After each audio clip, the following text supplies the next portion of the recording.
Attention, please. The show starts in 10, 9, 8, 7, 6, 5, 4, 3, 2, 1, go.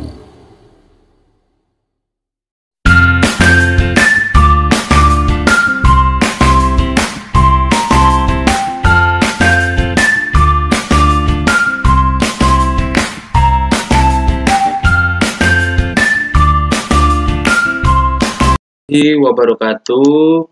Kita kembali lagi bersama saya di channel Ari Teacher Bahasa. Oke, untuk kali ini kita akan membahas tentang materi pelajaran bahasa Indonesia untuk kelas 12. Oke, pada tayangan yang telah berlalu, bab 1 mengenai tentang lamaran pekerjaan, kemudian bab 2 tentang karya sastra, sejarah karya sastra, kemudian yang ketiga kemarin tentang teks editorial. Nah, sekarang bab keempat menilai dan mendiskusikan isi buku fiksi dan non-fiksi. Oke, mari kita lihat. Bab 4 buku fiksi dan non-fiksi. Kita lihat. Yang pertama, pengertian, ciri-ciri dan jenis-jenis buku fiksi. Oke. A. Pengertian, ciri-ciri, jenis-jenis butir-butir penting buku fiksi dan nilai-nilai buku fiksi, kumpulan cerpen dan puisi serta non-fiksi. Oke, kita lihat dulu apa itu pengertian buku fiksi dan non-fiksi. Oke, mari kita lihat perbedaannya. Buku fiksi adalah buku yang berisi cerita dan bersifat imajinatif. Fiksi, ingat, fiksi itu berarti cerita yang bersifat imajinatif, fiksi. Oke.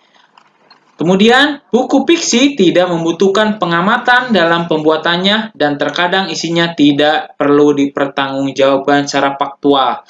Jadi ini isinya tentang karangan pengarang, jadi hanya imajinasi pengarang penulis. Sementara itu, buku non-fiksi adalah buku yang berisi kejadian yang sebenarnya. Jadi buku yang benar-benar terjadi, fakta. Buku non-fiksi berisi informasi yang bermanfaat bagi pembaca. Oke, itu tentang pengertian buku fiksi dan non-fiksi. Kita lanjut ke jenis-jenis buku fiksi dan non-fiksi. Oke, mari kita lihat.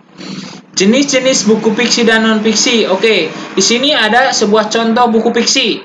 Jadi buku berupa karangan hasil imajinasi pengarang. Di sini contoh yang pertama ada novel, oke? Kemudian yang kedua ada roman. Yang ketiga ada kumpulan cerpen. Ingat cerpen cerita pendek di kelas berapa? Di kelas 11 atau kelas 10. Oke. Bisa dilihat di tayangan kelas 10 dan kelas 11. Kemudian kumpulan puisi di kelas 10. Kemudian drama di kelas 10. Oke.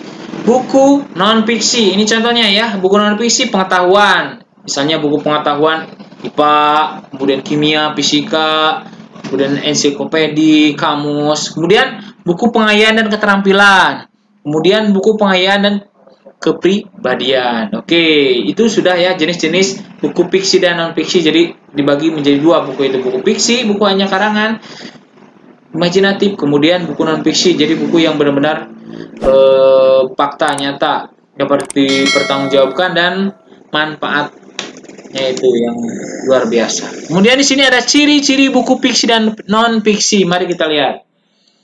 Yang pertama, ciri-ciri buku fiksi. Ingat, buku fiksi buku hasil imajinatif, karangan. Yang pertama, menggunakan gaya bahasa. Tentu saja gaya bahasanya gaya bahasa hyperbol misalnya. Kemudian gaya bahasa yang menggebu-gebu, gaya bahasa kekinian. Kemudian yang kedua, menggunakan kata-kata konotatif. Jadi kata-kata kiasan, konotasi. Iya. Kemudian yang ketiga, berdasarkan imajinasi atau khayalan. Imajinasi apa? Imajinasi pengarang gitu. Kemudian di sini ciri-ciri buku non-fiksi. Yang pertama, menggunakan gaya bahasa formal. Tentu saja gaya bahasanya gaya bahasa formal. Sesuai dengan ejaan yang disempurnakan, sesuai dengan kamus. Kemudian yang kedua, menggunakan kata-kata bersifat denotatif. Jadi katanya, kalau tadi mah kebalikannya konotatif, kiasan, kalau denotatif yaitu makna yang sebenarnya. Ketiga, berdasarkan fakta. Tentu saja ada faktanya. 4, berbentuk tulisan ilmiah populer. Dan yang kelima, berupa ide baru atau menyempurnakan ide yang pernah ditulis sebelumnya. Oke, itu tentang ciri-ciri buku fiksi dan non-fiksi, perbedaannya. Oke, kita lanjut. Unsur-unsur dalam buku non-fiksi apa saja unsurnya? Yang pertama, cover buku atau sampul buku. Tentu saja covernya pasti yang menarik, supaya pembaca tertarik untuk membacanya. Kemudian kata pengantar, di situ ada kata pengantar. Kata pengantar siapa? Penulis tentunya. Kemudian daftar isi, tentu saja daftar isi. Kemudian apa lagi? Isi buku, isi bukunya tentu menarik. Kemudian ada daftar pustaka, ada glosarium, ada indeks. Jadi ini benar-benar buku non fiksi. Benar-benar buku yang bermanfaat dan dapat dipertanggungjawabkan. Jadi ada faktanya. Beda dengan buku yang tadi yang fiksi. Kemudian di sini unsur-unsur buku fiksi apa saja unsur-unsur buku fiksi? Yang pertama, ada tema. Ada tema kan? Sama. Kemudian ada amanat. Tentu saja di cerpen, di novel ada tema, ada amanat. Kemudian ada tokoh, penokohan. Ada sudut pandang, orang pertama, orang kedua. Kemudian ada latar, tempat kejadiannya di mana. Nah, beda dengan unsur intrinsik buku fiksi. Ada bahasanya tadi apa? Formal. Kemudian latar belakang pengarang. Pengarangnya ini ya penulisnya siapa, backgroundnya. Misalnya lulusan S3 dari luar negeri. Pengarang merupakan seorang penulis yang sudah melanglang buana, itu banyak. Kemudian nilai-nilai dalam karya sastra. Oke. Kemudian selanjutnya langkah-langkah menulis buku fiksi ya. Ini penilaian buku fiksi. Oke, kita lanjut dulu ya. Nah, tadi ini sudah di ciri-ciri, kemudian penilaian buku fiksi, kumpulan cerpen, penilaian buku non-fiksi, kemudian laporan hasil diskusi buku fiksi dan non-fiksi. Kita lanjut ya, penilaiannya.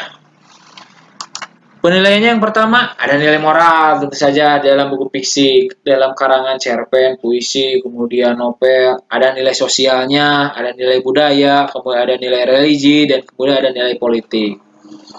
Tuh. Kemudian langkah-langkah menilai buku fiksi.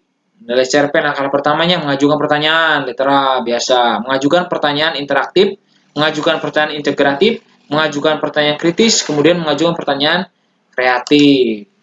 Langkah-langkah menulis buku puisi apa saja?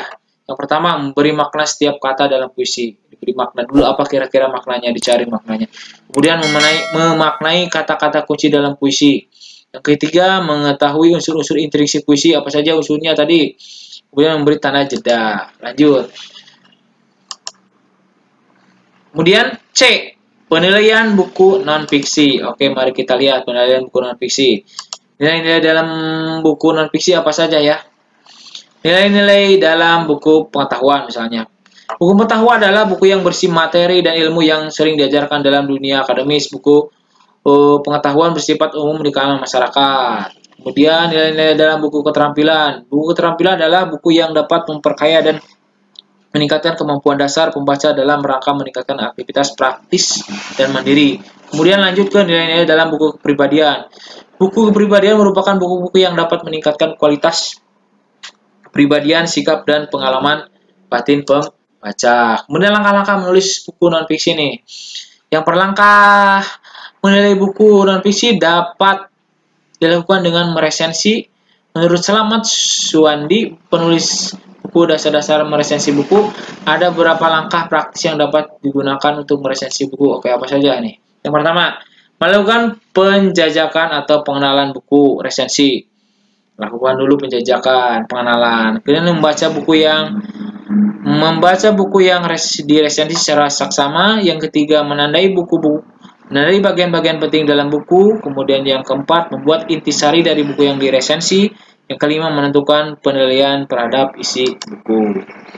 Oke, kita lanjut ke terakhir nih. Laporan hasil diskusi dalam buku non-fiksi. Apa saja? Yang pertama, unsur dalam laporan hasil diskusi buku. Topik masalah yang menjadi bahan diskusi. Topiknya apa? Kemudian baru ke tujuan pelaksanaan diskusinya untuk apa? Tujuannya. Kemudian pelaksanaannya. Yang terakhir pasti ada peserta diskusi. Ulasan yang dideskripsikan dalam laporan hasil diskusi. Biasanya apa ulasannya? Pertama, narasumber menyampaikan isi buku. Narasumber memberikan isi buku. Penulis tentu saja kan. Moderator memimpin diskusi. Not tulis terkadang moderator diskusi juga merangkap tugas moderator. Jadi si not tulis ini terkadang merangkap moderator dan not tulis, tapi harusnya dipisah. Kemudian editor buku atau pihak penerbit buku. Yang kelima, peserta diskusi. Ini penyusunan laporan hasil diskusi buku. Jadi yang pertama ada pendahuluan. Jadi ada latar belakang pelaksanaan diskusi buku. Yang kedua, tujuan diskusi buku, untuk apa tujuannya. Yang ketiga, topik bukunya apa nih? Tempat, waktu, dan peserta diskusinya siapa saja, tempatnya di mana, gedung, waktunya kapan, kemudian pesertanya siapa, umum atau pelajar gitu. Uraian. Nah, tadi penyusunan laporan hasil diskusi. Tadi sampai tempat, waktu, dan peserta diskusi. Kemudian uraian diskusi buku. Uraian diskusi buku berisi ramu pendapat atau gagasan mengenai buku yang didiskusikan dan pokok pikiran dari penulis ya, serta tanggapan diskusi. Yang terakhir, bagian ini berisi simpulan hasil diskusi buku yang diolah berdasarkan pokok-pokok pemikiran dalam diskusi buku. Oke, selesai. Selamat mendengarkan. Mudah-mudahan bermanfaat. Wabillahi taufiq wal hidayah. Assalamualaikum warahmatullahi wabarakatuh.